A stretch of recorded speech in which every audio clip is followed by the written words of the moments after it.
Louvado seja nosso Senhor Jesus Cristo, para sempre seja louvado, seja sempre bem-vindo aqui ao canal do YouTube, né? Depois eu vou postar esse vídeo aqui lá.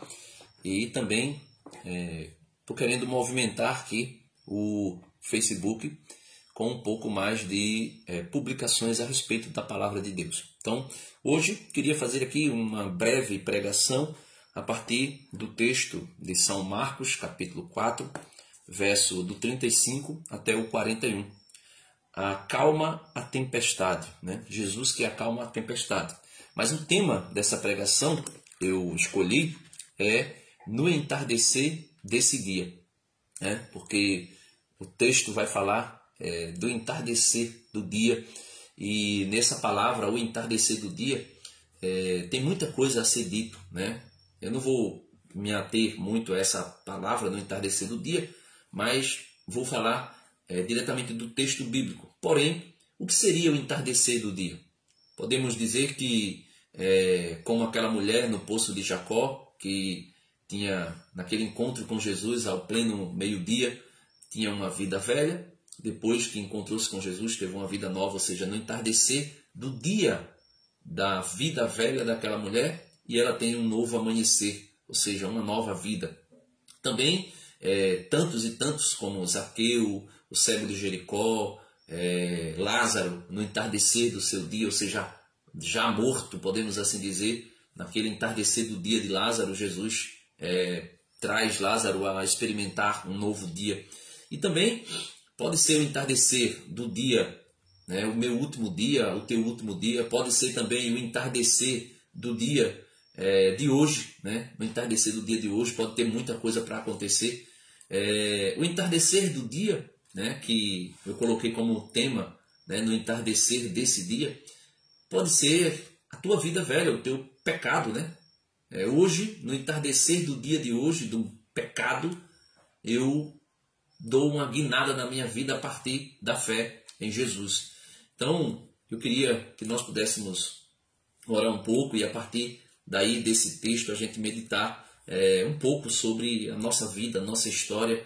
Afinal de contas, estamos todos ao entardecer do dia, né? Jesus está às portas, ele pode voltar a qualquer momento e no entardecer do dia seremos julgados pelo justo juiz, né? Então vamos orar. Em nome do Pai, do Filho e do Espírito Santo. Amém. Senhor Deus, Pai eterno e todo-poderoso, em nome do Teu Filho Jesus Cristo e pelo poder e a força do Espírito Santo que habita em nós, nós queremos Te pedir nessa manhã de hoje para que o nosso dia transcorra segundo a Tua vontade, de acordo com a Tua palavra. Queremos, Senhor Jesus, reconhecer a nossa miséria, o nosso pecado. Queremos reconhecer que somos pecadores. Queremos reconhecer que não Te conhecemos como deveríamos conhecer, e por isso nós meditamos a Tua palavra, nós oramos, nós buscamos conhecer a vida dos santos. E aqui também, Senhor, eu quero Te pedir, dai-me a graça de no entardecer desse meu dia, eu Te conhecer de maneira ainda mais perfeita, de maneira melhor do que eu já tenho conhecido. Por isso, nós Te pedimos, em nome de Jesus, que o Senhor venha com o Teu Espírito Santo sobre nós, abrindo a nossa mente, abrindo nossos ouvidos, abrindo nossos olhos, para que nós possamos deixar cair em nosso coração aquilo que o Senhor tem preparado para nós nesse dia de hoje. Porque hoje é o dia que o Senhor fez para nós. Alegremos-nos e nele exultemos. Por isso, Senhor, muito obrigado e desde já Te agradeço. E no entardecer desse dia, que o Senhor possa trazer vida sobre cada um de nós, em nome de Jesus. Em nome do Pai, do Filho e do Espírito Santo. Amém.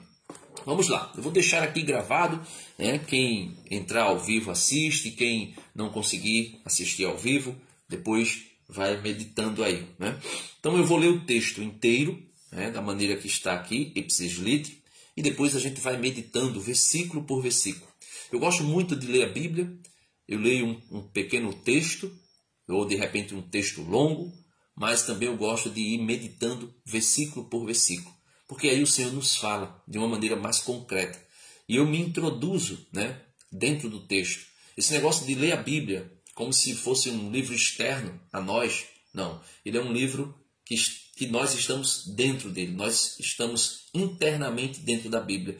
Esse livro chamado Bíblia é uma carta de amor que Deus escreveu para nós. Então vamos lá, para o texto. São Marcos, capítulo 4, versículo do 35 ao 41. Quem foi São Marcos?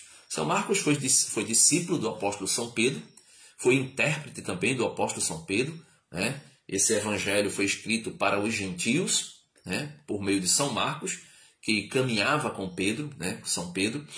Santo Irineu de Lyon vai dizer isso, aqui, ó, esses livrinhos verdes aqui, a patrística Santo Irineu de Lyon vai dizer que São Marcos escreveu, colocou num livro aquilo que foi anunciado por Pedro. Então, é como que esse evangelho de Marcos fosse o evangelho do apóstolo São Pedro, porque São Marcos escreve o que Pedro anunciou, aos gentios também anunciou ao povo. Então vamos lá. São Marcos 4,35. No entardecer desse dia, por isso eu coloquei o tema da pregação, no entardecer desse dia. Então, no entardecer desse dia, lhes disse, quem lhe disse? Jesus. Passemos à outra margem. Despedindo a multidão, o recolheram tal como estava na barca. Outras barcas o acompanhavam. Levantou-se um vento de furacão. As ondas se arremessaram contra a barca, que estava a ponto de afundar. Ele dormia na polpa sobre um travesseiro. Despertam-no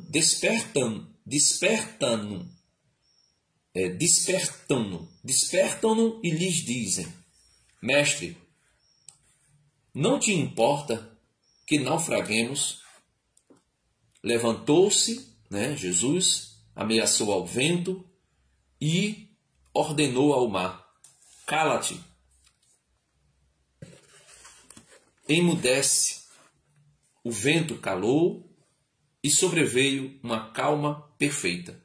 E lhes disse: por que sois tão covardes? Ainda não tendes fé? Cheios de medo, diziam entre si: quem é este a quem até o vento e o mar,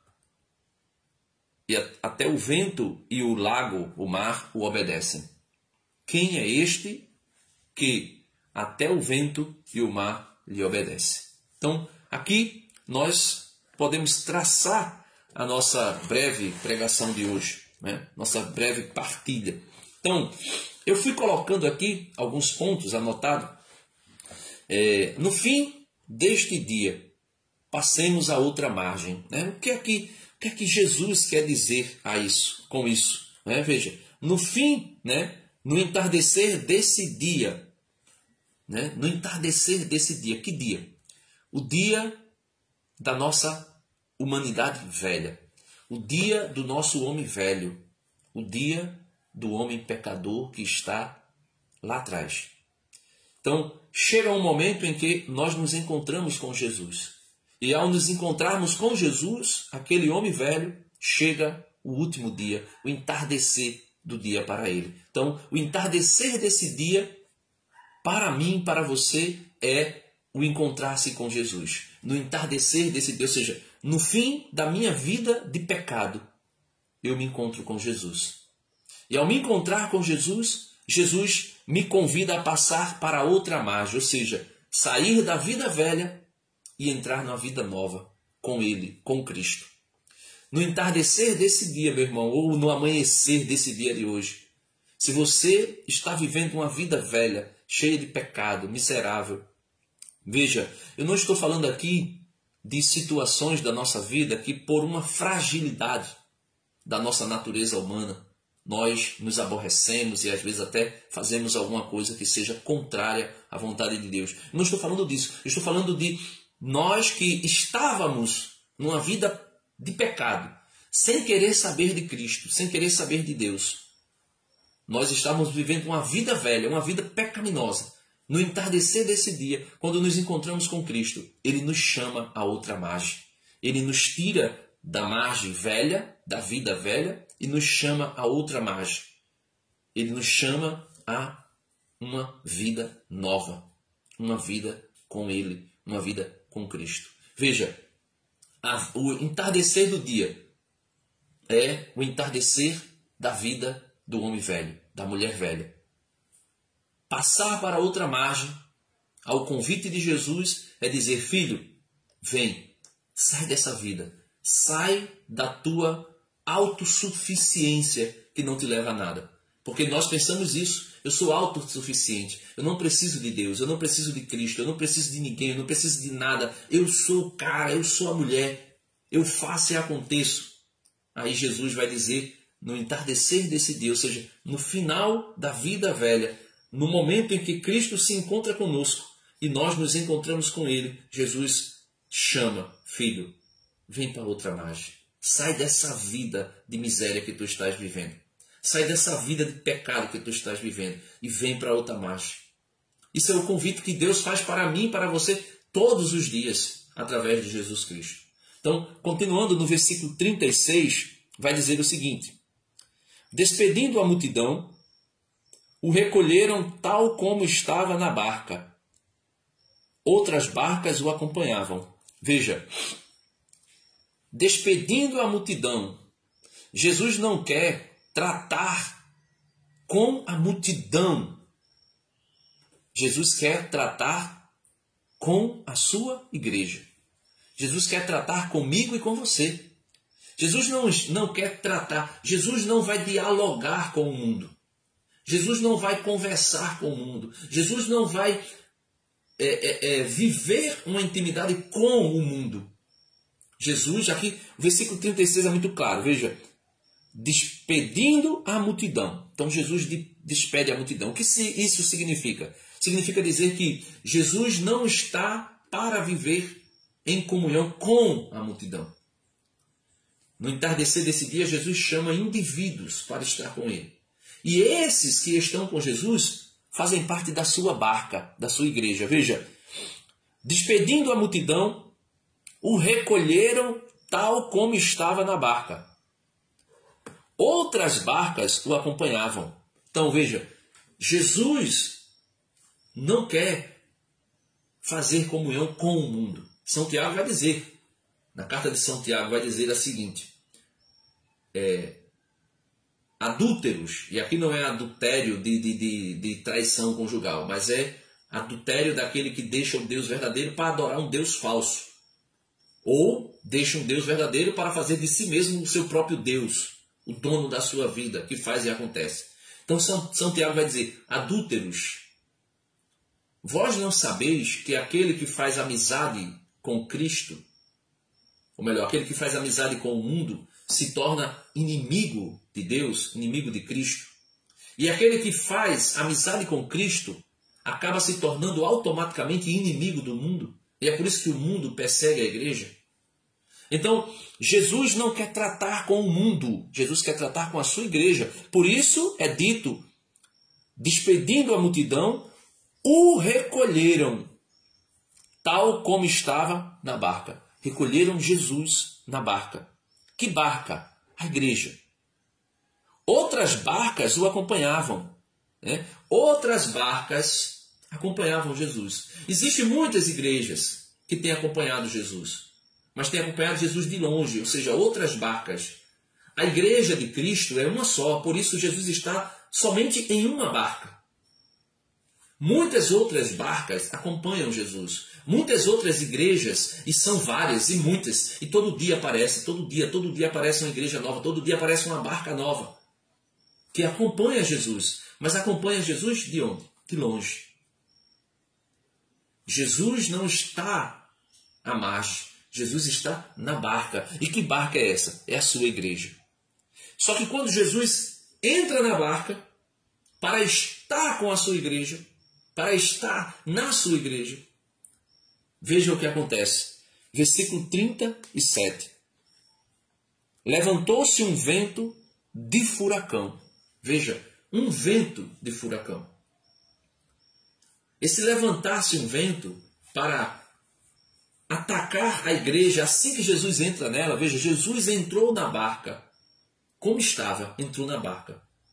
E logo que Jesus entrou na barca, ou seja, entrou na igreja, um vento como um furacão se levantou. Veja, levantou-se um vento de furacão. As ondas se arremessavam contra a barca. Veja, o inimigo fica furioso quando Jesus entra no nosso coração. Quando Jesus entra na nossa vida. Quando Jesus entra na sua igreja.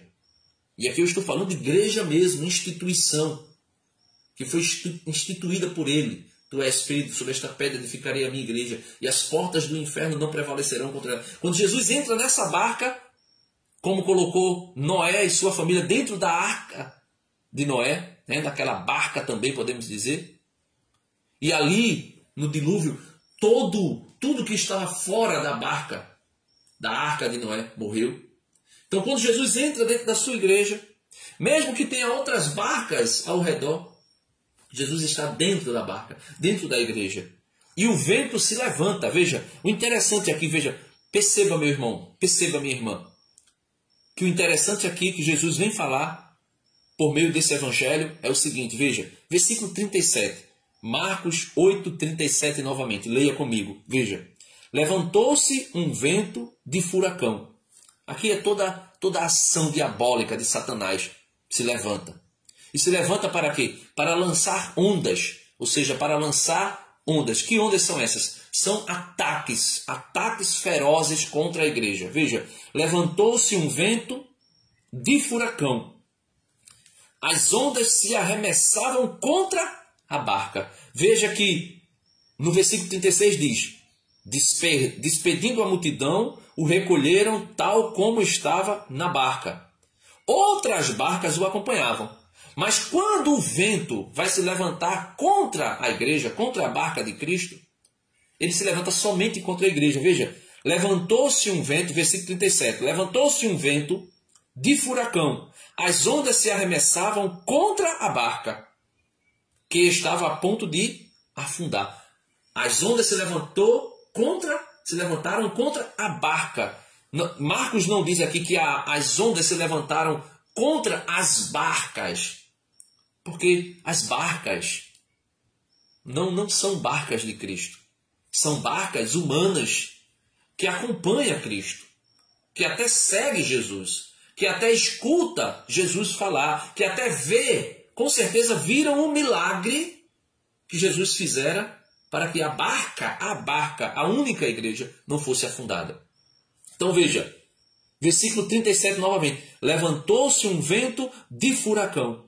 As ondas se arremessavam contra a barca, que estava a ponto de afundar. Ele dormia na polpa sobre um travesseiro. Veja, no versículo 38, versículo 38 aqui da minha anotação. Olha, versículo 38.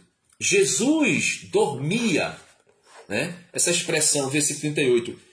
Ele dormia na polpa sobre um travesseiro. Essa expressão, ele dormia, né, representa a aparente, né, ausência de Jesus em alguns momentos na história da sua igreja. Na nossa história, na minha história, na nossa vida, na minha vida, na tua vida. Veja, versículo 38, Marcos 4, 38. Ele dormia na polpa sobre um travesseiro.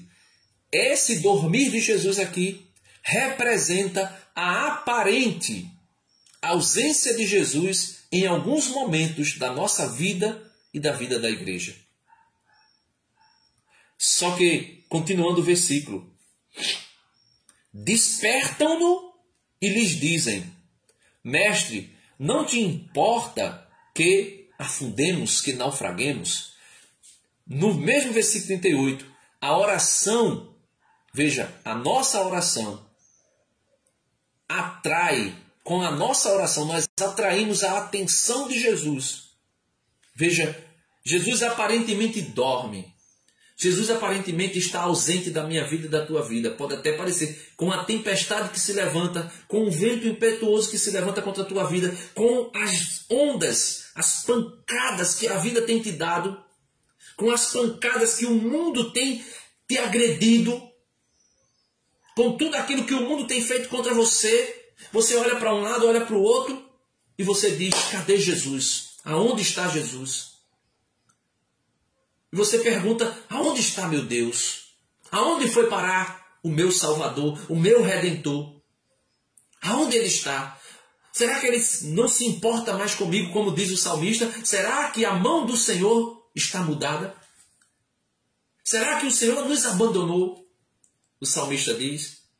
Nos momentos difíceis da minha vida, da tua vida, no entardecer da nossa vida, ou seja, nos dias tenebrosos, nos dias de treva, nos dias em que o Satanás, o diabo, a antiga serpente, o antigo dragão, Lúcifer, o trono, o anjo que foi destronado por causa do orgulho e da vaidade.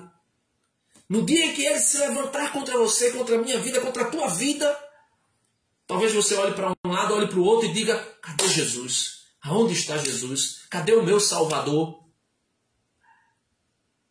E aí chega o momento, meu irmão, minha irmã, de você fazer o que estes apóstolos fizeram. Veja, despertam-no e lhes dizem, desperte Jesus. A minha oração, a tua oração desperta o nosso Redentor. A minha oração e a tua oração atrai a atenção do Redentor.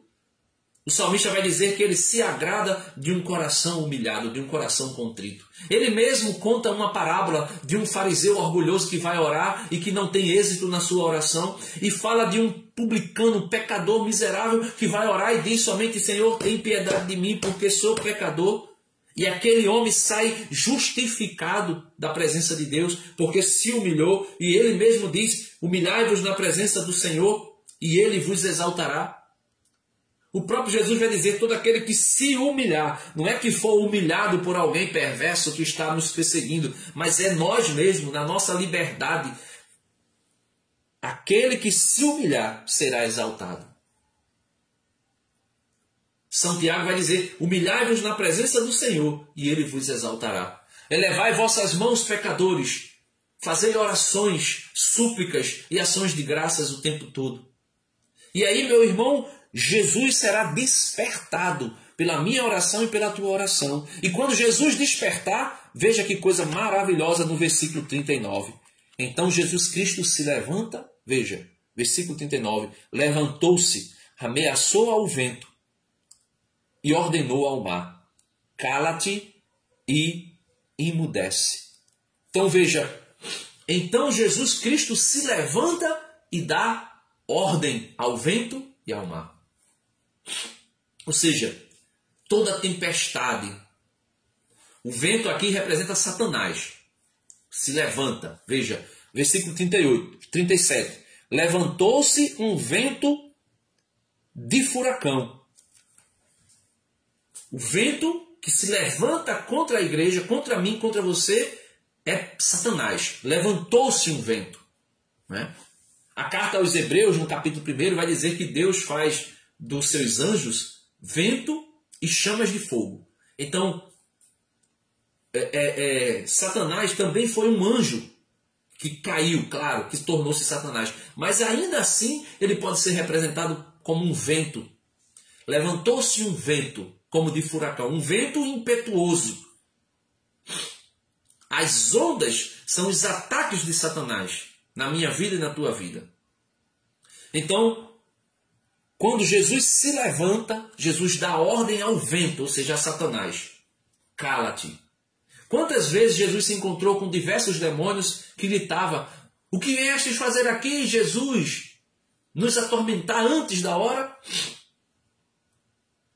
Alguns diziam, este é Jesus, né? O Filho do Altíssimo. E Jesus dizia para aqueles demônios, cala-te. Então, Satanás se levanta para proferir sobre a minha vida e sobre a tua vida ataques terríveis, ataques diabólicos. Mas Jesus diz, cala-te, cala-te. E todos os ataques de Satanás que foi lançado contra mim, contra você, contra a igreja de Cristo, ele também vai dizer para o vento e também diz para o mar: cala-te, fica calado, emudece-te, fica mudo. Tu não tens poder, tu não tens palavra nenhuma para com a minha igreja, para com o meu filho, para com a minha filha. Emudece-te, cala-te. E nessa manhã, no entardecer desse dia, entre aspas, no dia em que você se encontra com Cristo, no dia que Satanás se levanta para te destruir, no entardecer deste dia, tu verás o Senhor, por meio da tua oração, se levantar. O meu Redentor está vivo, diz Jó. Jó vai dizer: o meu Redentor está vivo. O livro do Apocalipse diz, o próprio Jesus: eu estive morto, mas agora eu vivo para sempre. E ele se levanta. O Senhor se levanta em defesa do seu povo, em defesa da sua igreja. O Senhor se levantou e disse a Satanás: cala-te, emudece-te. E tudo, Satanás e os seus ataques terríveis diabólicos contra você, são repreendidos e Jesus manda que você se cale. Manda que ele se cale. Só que Jesus nos salva. Sim, nos salva. Mas Jesus nos repreende. Jesus nos corrige. Por isso ele vai dizer no versículo 40, né? Versículo 40, Jesus vai dizer: e lhes disse: porque sois tão covardes ou medrosos? Ainda não tendes fé? Jesus está dizendo para mim e para você: olha, o teu medo é a ausência de fé. O teu desespero é a ausência de fé. O evangelho de hoje, que nós está um pouquinho abaixo desse vídeo aqui, que nós refletimos, vai dizer que existia um centurião que disse para Jesus: basta que tu digas uma só palavra e o meu servo ficará curado. Nós dizemos toda a Santa Missa quando o padre ergue a Eucaristia: Senhor, não sou digno que entreis em minha morada, mas dizei uma só palavra e eu serei salvo. Então, Jesus nos repreende porque nós não temos fé o suficiente. Nós não temos fé bastante. A nossa fé é medíocre. A nossa fé é pequena. Tão pequena que não chega a ser nem do tamanho de um grão de mostarda. Porque Jesus disse: se a vossa fé for do tamanho de um grão de mostarda, vocês poderão dizer para esta montanha: lança-te daqui ao mar, e assim acontecerá. Então a nossa fé ainda não é nem como a fé de um grão de mostarda. Sim, Denis, e como nós fazemos para que a nossa fé cresça? Para que a nossa fé produza frutos de fé verdadeira, como diz Santiago na sua carta, capítulo 2, a partir do versículo 14 até o 26, que a fé sem obra é morta. E como é que eu posso fazer a minha fé frutificar? Como é que eu posso fazer a minha fé se tornar uma fé salvífica? Jesus vai dizer: eu sou a videira e vocês os ramos. Todo ramo que estiver em mim e não produzir fruto, será cortado e lançado ao fogo. São João Batista, na sua pregação, lá próximo ao capítulo 3 de São Mateus, São João vai dizer: o machado já está posto à raiz da árvore, e toda árvore que não produzir bom fruto será cortada e lançada ao fogo. São João Batista ainda vai dizer: produzais fruto que mostrem a vossa conversão. Sim, Denis, mas como nós fazemos isso? Como é que nós iremos fazer isso? Versículo 41 vai dizer, nós vivemos anos e anos dentro da igreja e não conhecemos o Senhor como deveríamos conhecer. Veja, versículo 41. Cheios de medo diziam entre si: quem é este? Quem é este homem a quem até o vento e o mar o obedecem? Então os apóstolos estavam com Jesus, dentro da igreja dele, da barca dele, da única igreja dele. Mas não conheciam Jesus. Não sabiam quem ele era. Ficaram se perguntando: quem é esse a quem até o vento e o mar obedecem? Quem é esse? Então, Jesus repreende a nossa fé, que é pequena, e nós ficamos nos perguntando: quem é esse? Quem é esse que tudo faz? Quem é esse que criou céus e terra? Quem é esse que se encarnou para destruir Satanás e as suas obras e nos salvar? Quem é esse? que morreu, ressuscitou, subiu aos céus?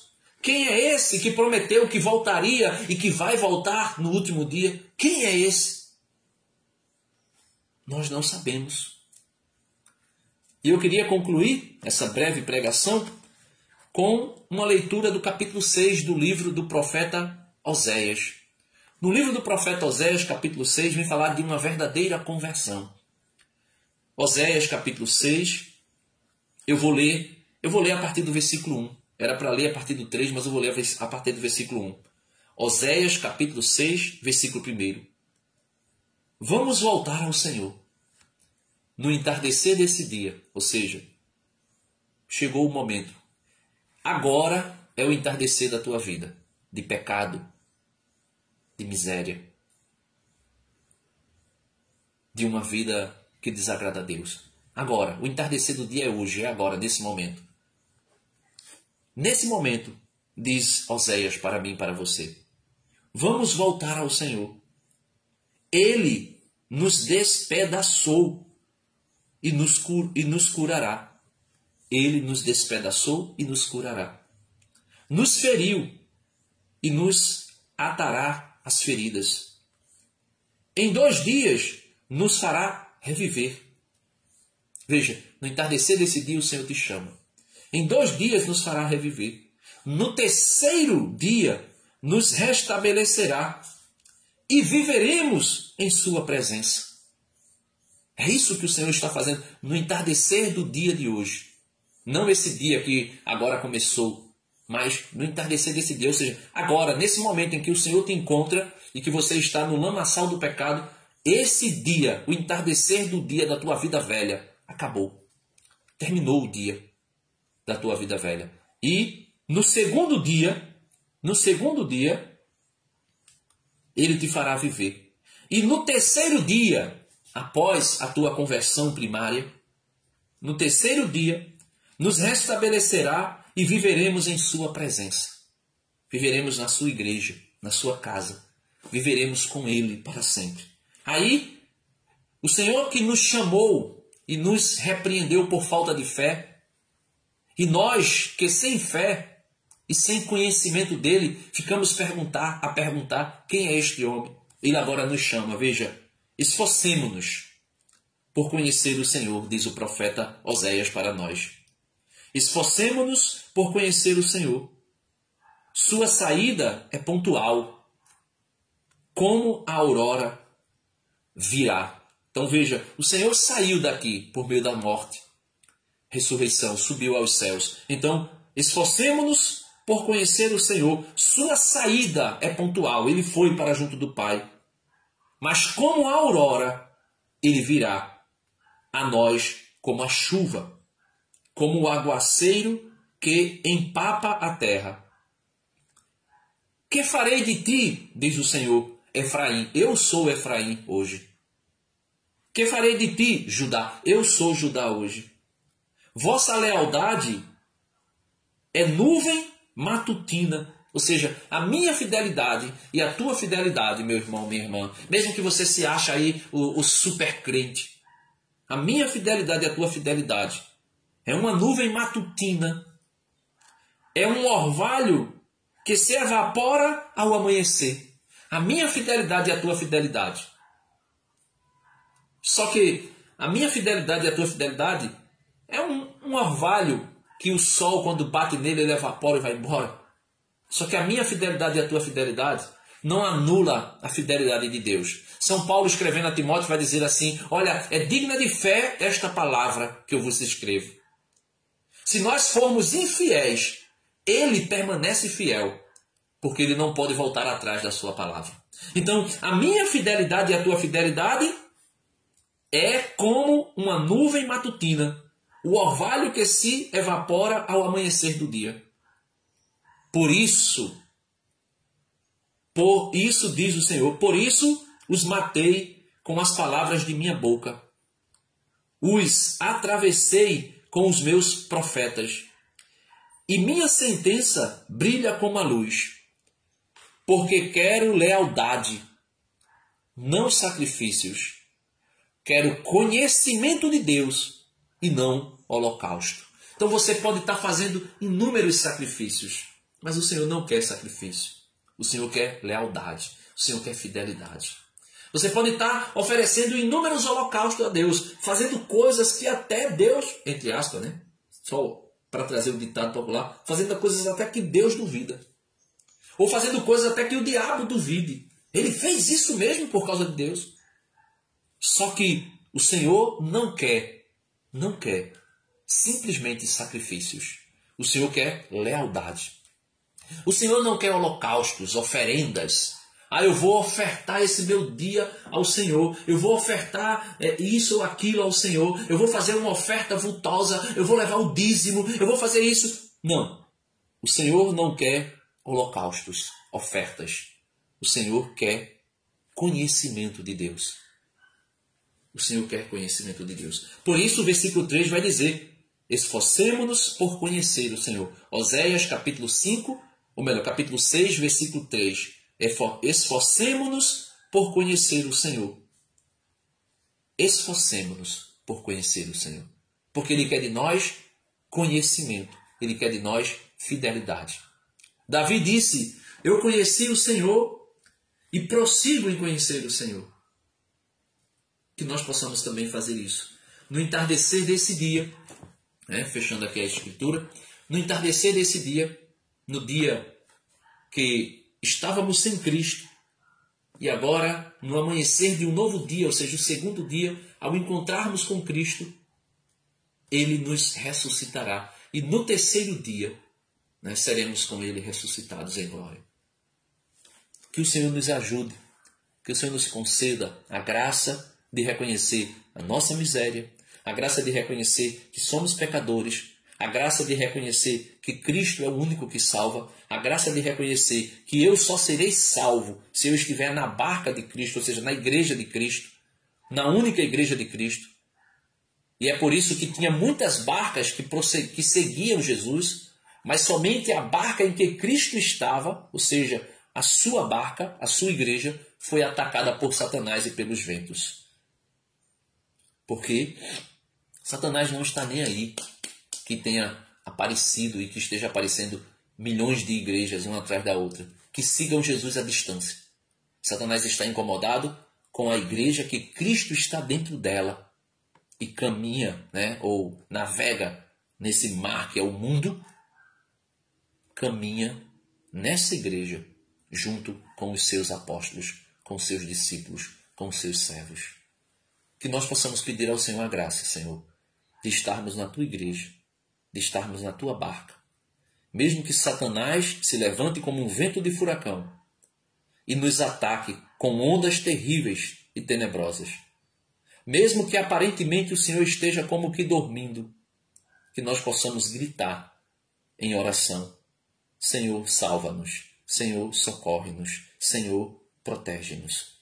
Que o Senhor, ao despertar, dará ordem para Satanás se calar e para o mar, os ataques diabólicos de Satanás, todos os seus demônios, se calarem.